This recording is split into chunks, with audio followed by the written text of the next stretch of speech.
Hello Magic Makers, welcome to Storytime with Mombierella. This is a young adult fiction and may be inappropriate for some younger viewers. Evil Thing. A Tale of That DeVille Woman by Serena Valentino. Copyright Disney Enterprises Incorporated, 2020. Chapter 9. Part 2. Crackerjack Timing.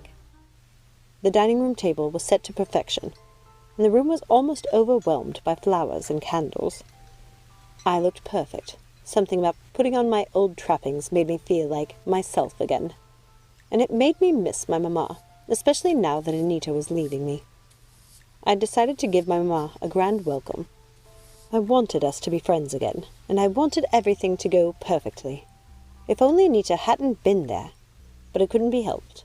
At that point, I was just terribly disappointed with her. And she, too, seemed disappointed with me.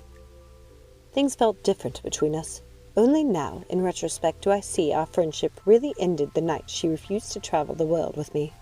The night she picked a mundane life over one of adventure with me. In my mind, preparing for my mamma's return was just as important as having the Queen to dinner. I made sure to dress impeccably, taking care to wear Papa's jade earrings and one of my loveliest dresses. I had the servants working all day to make sure the dining room was perfectly decorated, and the menu featured all of my mamma's favorites. Jackson had advised me that there would be an extra guest for dinner, a guest of my mamma's. I was curious who she'd be bringing with her. But I was happy for the extra guest, so it wouldn't just be me, Mamma, and Anita. One thing I learned at Miss Upton's is that even numbers at dinner is always better. Anita and I were in the morning room when Mamma walked in. Following behind her was an exquisitely handsome man, who was older than me by a handful of years. Still, he was youthful, and decidedly American. He didn't have that stuffiness that the men in London pride themselves on. And he wasn't afraid to show his emotions or say what was on his mind. "Cruella, my dear," my mother said, by way of greeting me for the first time in weeks. "This is Lord Shortbottom. I met him on my travels, and then, quite by chance, we were on the same return ship to London. I knew at once he was someone you had to meet, and I just had to invite him to dinner, especially after he told me he would otherwise be dining alone at his club this evening. I was sure you wouldn't mind." "I don't mind at all. Welcome to our home, Lord Shortbottom." But the brazen man interrupted me. "Please do call me Jack. I've been telling your mother to do the same, but she always insists on formalities. I do hope you won't be scandalized by my unconventional ways, Lady Cruella." "Indeed not, Jack," I said, taking a good look at him before I introduced him to Anita. "And please, let me introduce you to my dear friend Anita. We've been friends since we were girls together." Jack made a great show of going to Anita and kissing her hand. "Enchanted, my dear. Simply enchanted." But his eyes were on me. Jack was almost too slick, too charming, and I wondered how it was that he'd befriended my mother. He wasn't her sort. Clearly he had money enough, but his breeding and lordship were in question. Jackson poured us drinks before dinner. We sat in the morning room, sipping them, while we waited for the gong. All the while I studied Jack as he told us of his travels and adventures around the world. I found I couldn't tear my eyes away from him. I was mesmerized by Jack already. He had a place in my heart almost the moment I laid eyes on him. Through our conversation, it became clear Jack had a fortune of his own, and a great deal more he was coming into. It was a great relief to hear of his many estates here and in America, because then I knew his flirtations with me weren't about trying to get his hands on my money. And as for the question of his lordship, well, he was some distant cousin or another of a baronet who didn't have an heir to inherit, so everything was left to Jack. And suddenly I understood how this American got his handle. But the name Lord Shortbottom sounded ridiculous.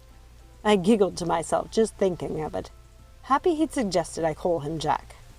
Dinner was much livelier than I'd imagined it would be. Mamma directed the conversation to Jack whenever possible. She took pains to also include Anita when she could, and asked us about my birthday and our time together. In spite of the recent awkwardness with Anita, I was so happy Mamma was making an effort with her. She knew how important she was to me, and I had been dreading to see how she would behave. I thought Mamma would be angry she was there. It gave me hope that my mother was as eager as I was to mend our relationship. "We had a lovely party for Cruella downstairs," Anita said. I glanced at her sharply and realized she was trying to get a rise out of my mother. She had been that way since our debacle of a dinner. Snippy and rude and impatient with me. Mamma's eyes almost popped out of her head with anger, but Jack took it all in stride. "Well, isn't that a scream?" he said. "I've heard stories about old families and their relationships with their servants, and I think it's quaint." "You come from a very old family, Lord Shortbottom. Though growing up an American, I can see how your experience might be very different," said my mother, composing herself and trying to change the subject. I didn't understand why Anita was trying to ruin our evening. Why would she say something she knew would anger my mother, especially since she knew I was clearly trying to make amends with her? "Oh, I think I fancied my cook, like most children did growing up in houses like these. She was like a second mother to me, really, doting on me, sending me all my favorites when I was away at boarding school, scolding me when my boots got muddy, but then turning around and arranging some little celebration in the kitchen for me on special days, so I would have something a little less formal and homier. I'm guessing you love your cook as much as I loved mine." "Oh, yes. Cruella adores Mrs. Badley. She's also like a second mother. To both of us," said Anita, needling my mamma again for some reaction. "I do adore her," I said, kicking Anita under the table, hoping it would make her stop with these provocative comments. "Why, Mrs. Badley is the only person Cruella would trust to take care of her sweet Perdita, aside from me." Blast, I hadn't told Mamma about Perdita yet. "Perdita?